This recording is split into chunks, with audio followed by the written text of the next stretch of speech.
You've been there, haven't you? That quiet moment, standing close to someone you care about, heart whispering a question you don't dare say out loud.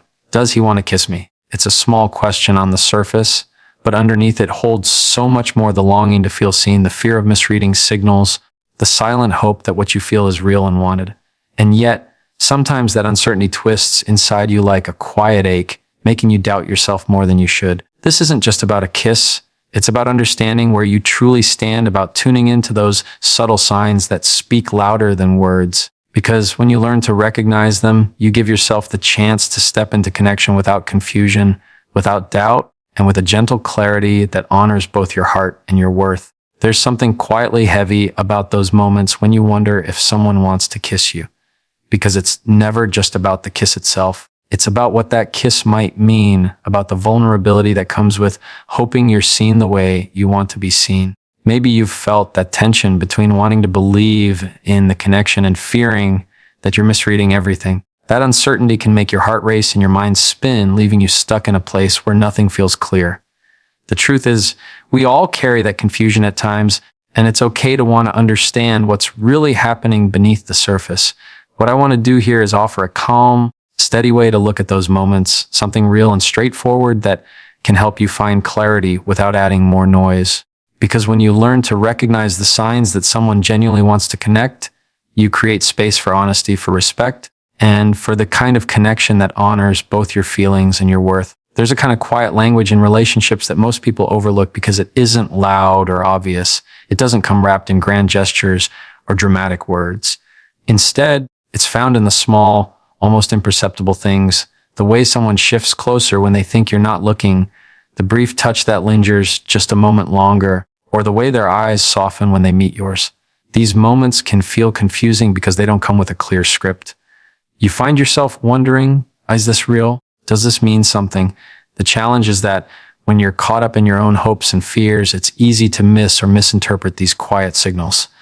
They're subtle, yes, but they carry more truth than many loud declarations ever will. Part of the struggle comes from how we've been conditioned to look for big signs.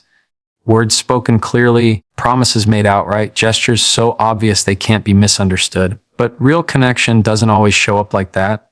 Sometimes it's in the little things, the spaces between words, the way someone's presence feels safe or uneasy.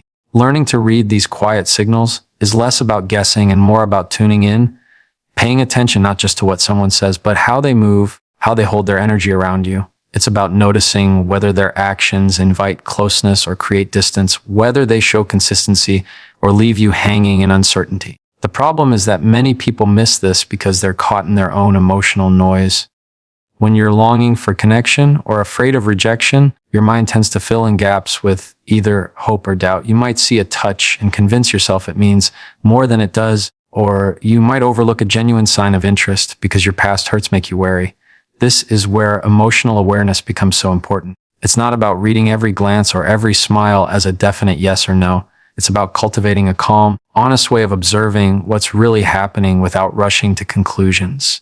When you start doing this, you give yourself the gift of clarity, not just about the other person, but about your own feelings and boundaries.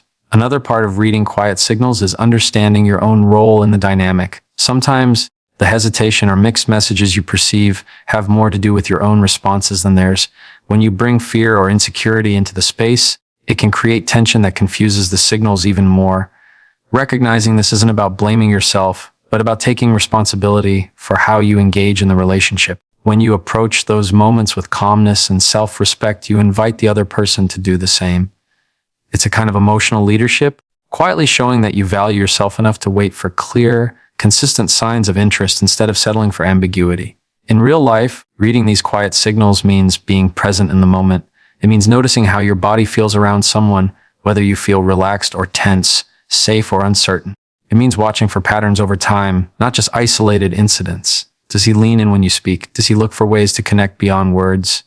Does he respect your space and pace, or push you to hurry? These small details tell you more than any declaration could. They tell you whether there's a foundation of respect and genuine desire, or if you're just caught in a cycle of mixed messages and unmet expectations. What I want you to take away from this is a deeper trust in your own ability to sense what's real beneath the surface. You don't need to rely solely on words or dramatic moments to know if someone truly wants to be close to you. There's a quiet, steady language of actions and presence that speaks directly to your heart when you learn to listen. And when you do, you're no longer trapped in confusion or second guessing. You become someone who moves forward with clarity and calm, honoring both your own worth and the truth of the connection in front of you. Uncertainty in relationships is one of the quietest but heaviest burdens we carry. It sneaks in when signals feel mixed, when someone says one thing but their actions don't quite line up, or when you're left wondering where you truly stand because nothing feels fully clear. This space between yes and no, between closeness and distance, creates a kind of emotional limbo that can make your heart ache and your mind race. The confusion isn't accidental. It's a reflection of the complexity in how people express themselves, and often it's also tied to our own fears and hopes. What makes it so hard is that this uncertainty feels like it's about the other person, but it often touches the parts of ourselves that are hungry for clarity and safety. When you're in that space, it's easy to start piecing together stories in your head. Maybe he's just shy, or maybe she's not ready, or maybe I'm overthinking this. These stories can soothe the achy temporarily, but they rarely lead to real understanding. They leave you caught between what you want to believe and what you're afraid might be true. That back and forth creates emotional exhaustion because your heart is trying to find footing on uncertain ground. The reality is that mixed messages often come from a place of fear or confusion on the other side too. Sometimes people don't know how to be clear because they're afraid of vulnerability or they're wrestling with their own emotional walls. Recognizing this doesn't excuse the ambiguity, but it can soften the frustration and help you see that the issue isn't just about you or them. It's about the emotional dance both of you are navigating. What you need most in these moments is clarity, not just about the other person's feelings, but about your own boundaries and what you're willing to accept. When you stay in uncertainty too long, you risk losing yourself, chasing after signs that may never come. Finding clarity means being willing to pause and honestly ask yourself what you need to feel safe and respected. It means paying attention to patterns rather than isolated moments. Does this person show up for you consistently? Do their words match their actions over time? Are they willing to meet you where you are emotionally, or do they leave you feeling like you're always the one stretching? The answers to these questions help you move beyond confusion into a place where you can make choices grounded in self-respect. It's also important to remember that clarity doesn't always come from the other person giving you a perfect answer. Sometimes it comes from you deciding what you will and won't tolerate. This is where emotional responsibility plays a big role. You can't control how clear someone else is willing to be, but you can control how you respond. When you take ownership of your emotional well-being, you create a foundation where you're not dependent on mixed signals to define your worth or your future. That's not always easy because it means sitting with discomfort and sometimes stepping back from what you hoped would be. But it's necessary for creating space where real connection can happen, free from confusion and fear. Breaking through uncertainty requires patience, not just with the other person, but with yourself. It's about learning to sit calmly with the unknown without rushing to fill the gaps with stories or assumptions. It's about gently asking for what you need in a way that invites honesty rather than defensiveness. And it's about trusting that even if the answers don't come immediately, you're building emotional clarity that will guide you to healthier connections. When you move forward from this place, you're no longer trapped by mixed messages. Instead, you carry a quiet confidence rooted in knowing your worth and the clarity you deserve in any relationship. There's a quiet, often overlooked part of every relationship that's always working beneath the surface: your intuition.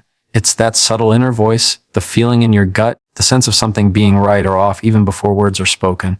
But here's the thing: trusting your intuition isn't always easy, especially when desire feels unclear. When you care deeply about someone, when your heart is invested, it's natural to want clear signals, firm answers, certainty. Yet desire doesn't always arrive with a neatly wrapped label.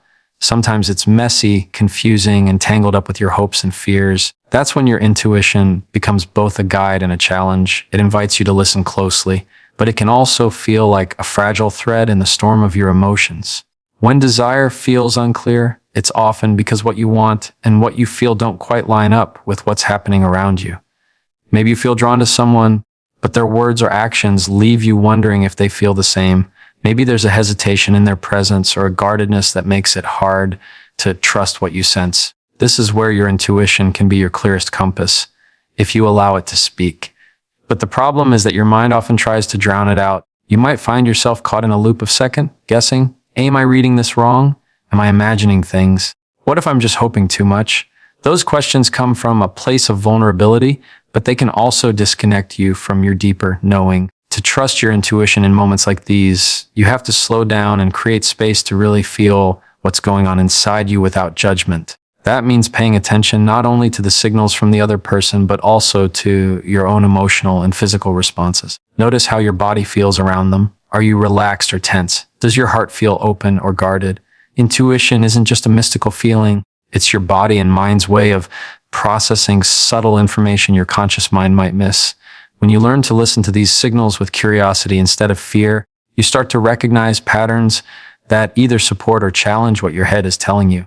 One of the hardest parts is accepting that your intuition might not give you a clear yes or no, especially early on. Sometimes it's more of a gentle nudge, a quiet alert to pay attention to something beneath the surface. That's why it's important to honor that inner voice without rushing to act on every feeling. Trusting your intuition is less about making snap decisions and more about building a steady relationship with yourself, one where you can hold your own feelings with compassion and clarity, even when the situation feels uncertain. It means giving yourself permission to say, I'm not sure yet, but I'm going to keep paying attention and honoring what I feel. When desire feels unclear, it's easy to mistake your intuition for fear or wishful thinking. The difference lies in how your body and mind respond over time. Fear tends to create tightness, anxiety, and a need to control or fix the situation quickly.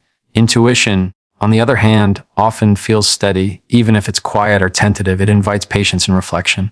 When you trust that subtle voice, you create a safe space within yourself to move through uncertainty without losing your sense of worth or clarity. You stop chasing after mixed signals and start aligning with what truly feels right for you. At the end of the day, trusting your intuition when desire feels unclear is an act of self-respect. It's a way of honoring your own experience and refusing to settle for confusion or inconsistency. It doesn't mean you have all the answers or that the other person will always be clear. It means you're choosing to listen deeply to yourself, to hold your feelings with kindness, and to move forward with quiet confidence. That's the foundation for any healthy, honest connection, one where your heart is both open and guarded by the wisdom of your own inner knowing. In relationships, it's easy to get caught up in the surface level signs, the quick texts, the compliments, the casual touches that can feel exciting but sometimes leave you wondering if there's something deeper beneath it all. What many people don't realize is that genuine interest isn't always about the flashiest gestures or the most obvious attention. Real connection often shows up quietly in ways that require more than just a glance to understand.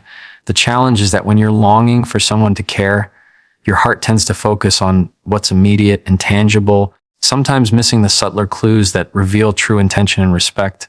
The difficulty with surface level signs is that they can be misleading.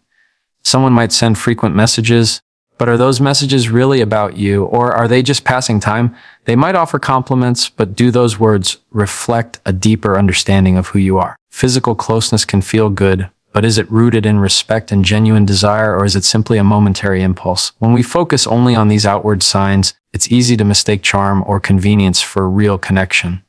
This creates a kind of emotional fog where your hopes are built on shaky ground, and your heart is left vulnerable to confusion and disappointment. To recognize genuine interest, you have to look beyond the surface and pay attention to consistency and depth over time.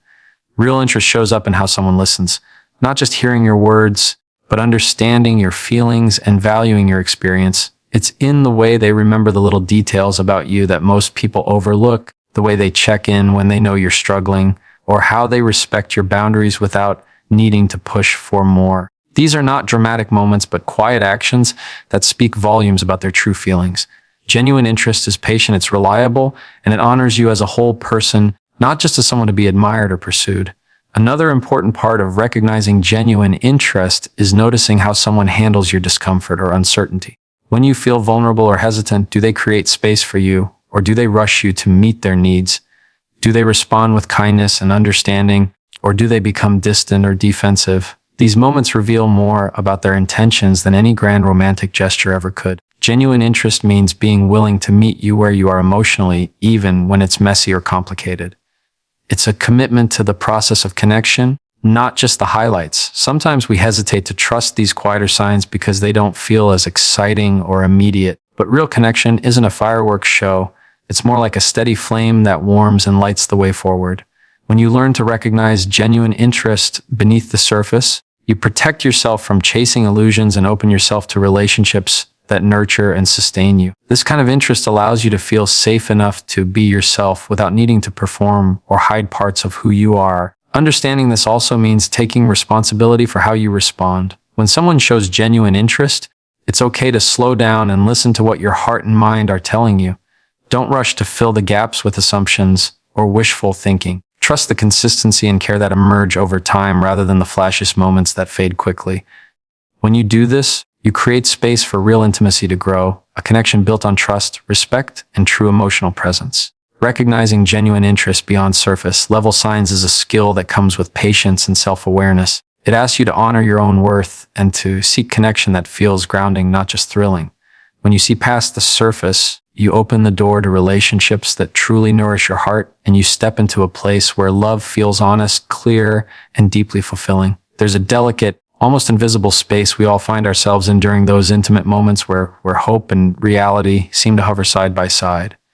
Maybe you're standing close to someone you care about, feeling your heart race with the possibility of connection, while a quiet voice inside reminds you to hold back, to be cautious. It's a space filled with tension between what you want to believe and what you can actually see and feel. Navigating that space is one of the hardest parts of relationships because it asks you to balance your vulnerability with your need for protection.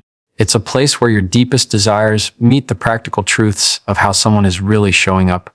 When you're in this space, hope can be both a gift and a challenge. On one hand, hope keeps your heart open. It allows you to imagine what could be, to believe in the potential for closeness and love. Without hope, it's hard to risk anything at all.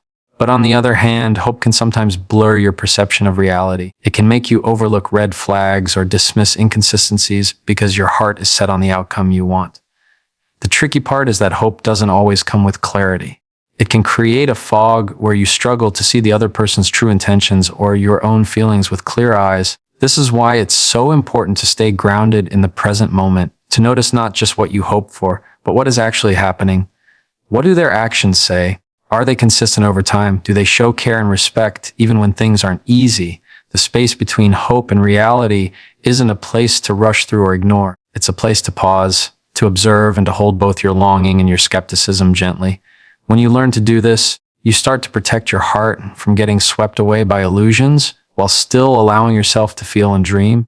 One of the most painful struggles in this space is the tendency to minimize your own needs to keep hope alive. You might find yourself excusing behaviors that don't feel right or convincing yourself that the uncertainty will eventually clear up if you just wait long enough. But hope without reality can lead you into emotional limbo, where you're stuck between wanting connection and feeling unseen or unvalued. Recognizing this dynamic doesn't mean giving up on hope. It means balancing hope with a clear-eyed view of what's real. It means asking yourself if what you're experiencing aligns with the love and respect you deserve. Another part of navigating this space is learning to hold your vulnerability with courage. It's okay to want connection, to desire closeness, and to be afraid of losing it. These feelings are natural and human, but courage means not letting fear or wishful thinking drive your decisions.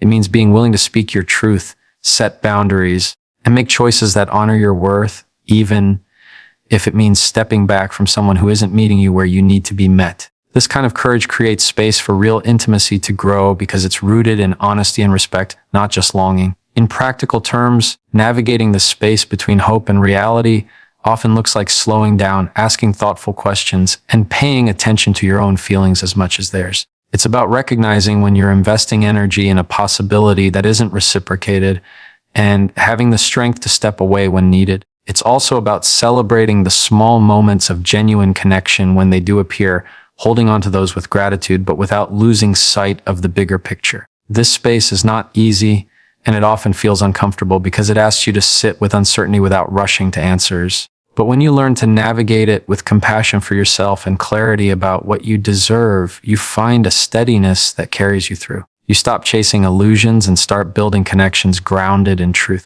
And that is where real intimacy begins, when hope and reality come together in a way that honors both your heart and your whole self. There's a quiet conversation happening all the time in relationships, one that doesn't rely on words but speaks just as loudly, if not louder. It's the subtle language of connection, the unspoken messages carried in a glance, a touch, a shift in posture, or even the way someone listens. When you learn to tune into this language, you begin to understand what someone is really feeling and thinking beneath the surface, beyond the words they say or don't say. But this subtlety also makes it hard to grasp, and when you don't recognize it, it can leave you feeling confused, disconnected, or uncertain about where you stand.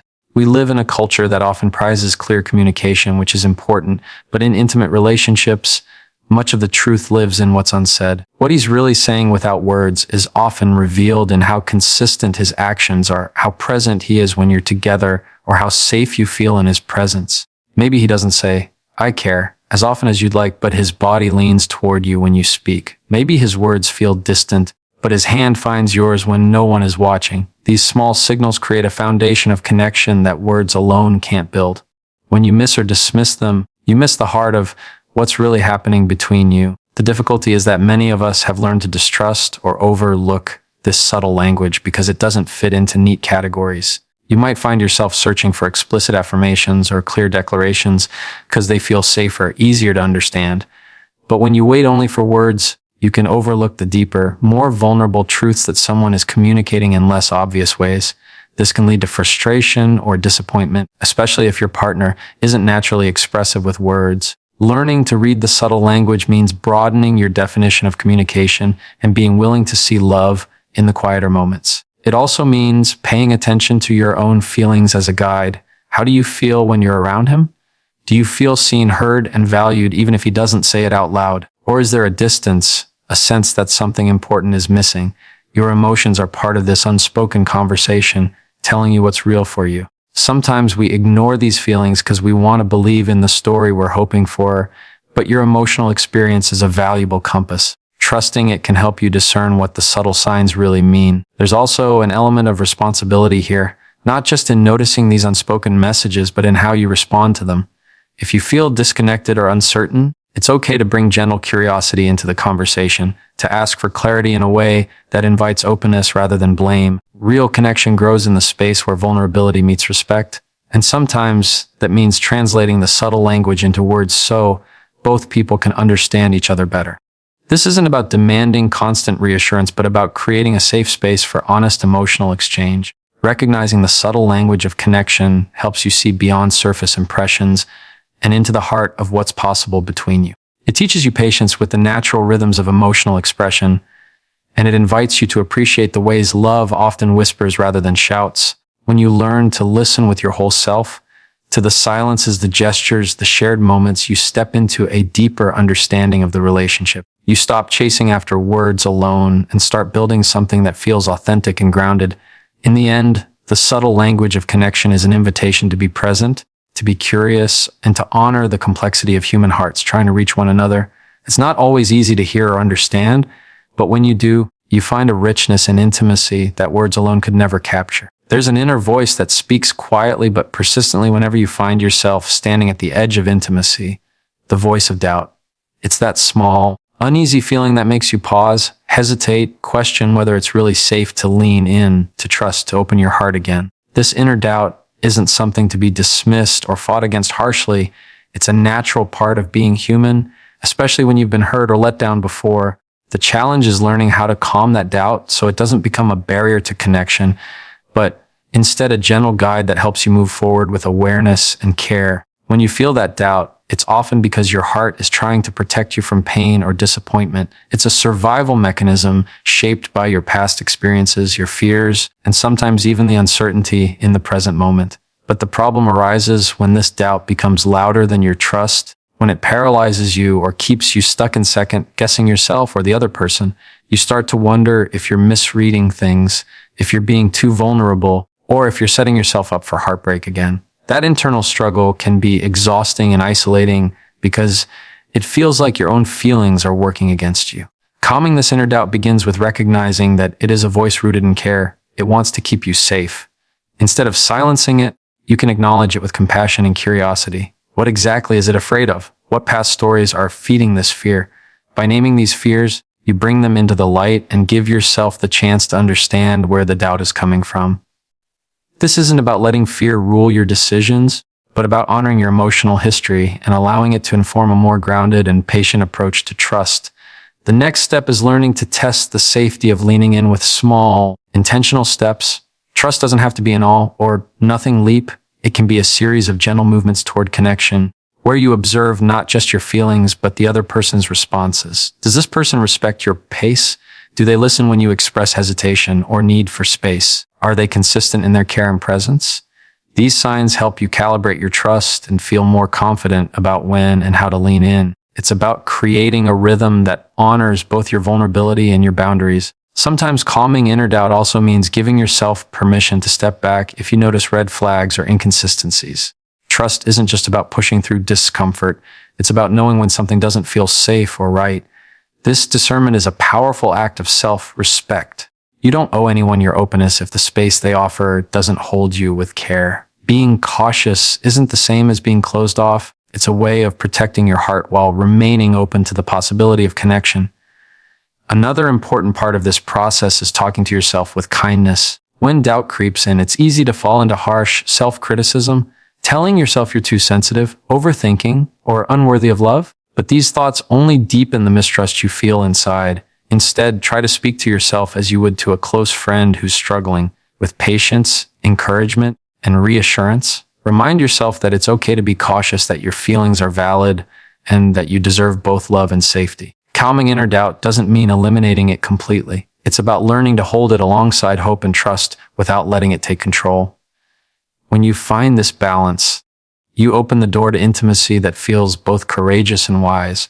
You step into connection knowing that you're honoring your feelings and your boundaries. This kind of calm confidence allows you to lean in from a place of strength, not desperation, creating the conditions for relationships that are both deep and secure. Before the first kiss, there's a quiet but powerful undercurrent in any relationship, something that often goes unnoticed, but holds the key to whether that moment will feel safe, genuine, and meaningful.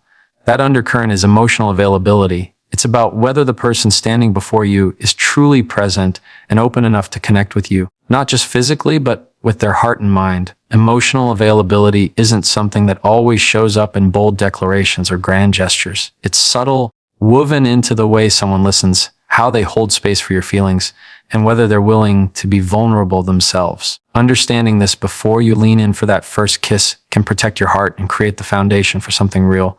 The truth is, a kiss can feel magical, but if it's given or received without emotional availability, it can leave you feeling more alone than before. That's because physical intimacy without emotional connection can stir up all sorts of confusion. Hope, desire, fear, and doubt all mixed together. When someone is emotionally unavailable, they might seem distant even in close moments, or they might avoid deeper conversations that invite real connection. They may show up inconsistently, or you might find yourself wondering if they're fully there with you or just passing time. Recognizing these signs before that first kiss helps you understand whether you're stepping into a space where your feelings will be respected and held with care. One way to tell if someone is emotionally available is to observe how they respond to your vulnerability. Do they listen without rushing to fix or dismiss what you share? Are they willing to share their own feelings, even if it's uncomfortable? Emotional availability isn't about perfection. It's about the willingness to show up fully, even when things feel uncertain or messy. It's the small moments, the way they check in after you've shared something personal, the way they remember what matters to you, or the way they look at you when they think you're not noticing. These moments add up and give you a sense of safety, which is essential before inviting physical intimacy. Sometimes we confuse physical attraction or chemistry with emotional availability because both can feel intense and compelling. But emotional availability requires more than just desire. It requires presence. It means that the person can be with you in your whole complexity, the joy and the pain, the excitement and the fears, without pulling away. When you understand this distinction, you're less likely to settle for someone who's charming but distant, or who leaves you feeling empty after moments that should have felt meaningful. Understanding emotional availability before the first kiss also means being honest with yourself about what you need and deserve. It's easy to get swept up in the moment, especially when desire is strong, but pausing to check in with your feelings can help you make choices that honor your heart. Ask yourself, do I feel seen and heard? Do I sense that this person is capable of being present with me? Am I comfortable being vulnerable with them? Your answers will guide you toward relationships that nurture you instead of leaving you wondering what just happened. This awareness isn't about guarding yourself out of fear. It's about approaching intimacy with clarity and respect. It's about recognizing that the first kiss isn't just a physical act, it's a doorway into deeper connection. When both people are emotionally available, that moment carries a different kind of power. It becomes a shared language of trust and care. And that is the foundation for something lasting, something that nourishes your heart rather than leaving it unsettled. Learning to understand emotional availability before the first kiss is a gift you give yourself. It's a way to step into intimacy not blindly, but with eyes wide open and heart steady. When you do, you create space for love that's not just about attraction, but about real presence and genuine connection. There's a quiet but powerful fear that lives inside many of us when it comes to connection, the fear of rejection.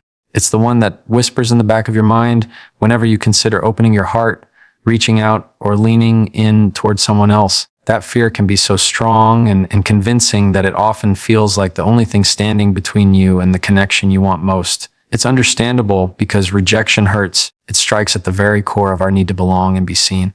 But what if I told you that the fear of rejection is also what often keeps us from the genuine connection we long for? And that seeing past this fear, learning to recognize it, sit with it, and move beyond it is one of the most courageous and healing things you can do in your relationships.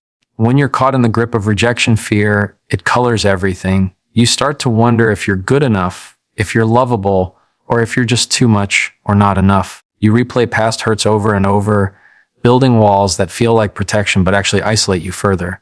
You might find yourself holding back your true self, afraid that if you show too much vulnerability, too much desire, too much need, you'll be pushed away. This withholding can create a painful cycle where the very thing you want, closeness, becomes harder and harder to find. The irony is that rejection is a risk inherent to connection, but when fear controls you, it can prevent the kind of openness that invites real intimacy. It's important to remember that fear of rejection isn't a flaw or a weakness. It's a deeply human response shaped by experiences of hurt, loss, or neglect. Many of us grew up learning to protect ourselves by shrinking or hiding parts of who we are. So when you feel that fear, it's your nervous system doing its job, trying to keep you safe from pain. But safety doesn't come from avoidance. It comes from understanding and responding to the fear with kindness and wisdom. When you start to see the fear as a signal rather than a stop sign, you open the door to approaching connection differently. One of the first steps in seeing past the fear of rejection is to get curious about it. Notice what triggers it and how it shows up in your body and mind. Maybe your chest tightens, your stomach knots, or your thoughts spiral into worst-case scenarios. These physical and mental cues are messages from your nervous system that you're feeling vulnerable. Instead of pushing them away, try to acknowledge them with compassion. This is not about indulging the fear, but about creating a gentle space where you can observe it without judgment.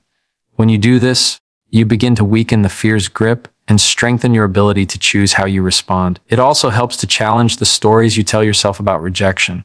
Often, we assume rejection means we are unworthy or broken, but rejection is not a reflection of your value. It's simply a mismatch in connection or timing. Someone might not be ready, or they might have their own fears and limitations that prevent them from meeting you fully. This is painful to accept, but it's also liberating because it shifts the focus from blaming yourself to recognizing the complexity of human relationships. When you stop internalizing rejection as personal failure, you can open yourself to genuine connection without the heavy burden of self-doubt. Another key part of moving beyond fear is practicing vulnerability in small, safe ways. Vulnerability is often misunderstood as weakness, but it's actually a form of strength and courage. It's about showing up honestly and authentically, even when you don't know how it will be received. This might look like sharing a feeling, asking for what you need, or expressing your desires clearly. Each time you do this and survive it, whether the response is positive or not, you build resilience and expand your capacity for connection. Over time, vulnerability becomes less frightening and more natural, and the fear of rejection loses some of its power. It's also important to develop a strong sense of self-worth independent of others' acceptance. When your sense of value is grounded inside you, rather than dependent on someone else's approval, rejection doesn't feel like the end of the world. This doesn't mean you stop caring about how others see you, but it means your identity and worth aren't tied to their responses. Cultivating this inner strength can come from practices like self-compassion, reflection on your positive qualities, and surrounding yourself with supportive people who remind you of your value. When you feel secure within yourself, you're freer to reach out and connect without fear overshadowing your actions. There's also a balance to be found between hope and realism. Hope is essential. It keeps your heart open and your spirit willing to engage with others.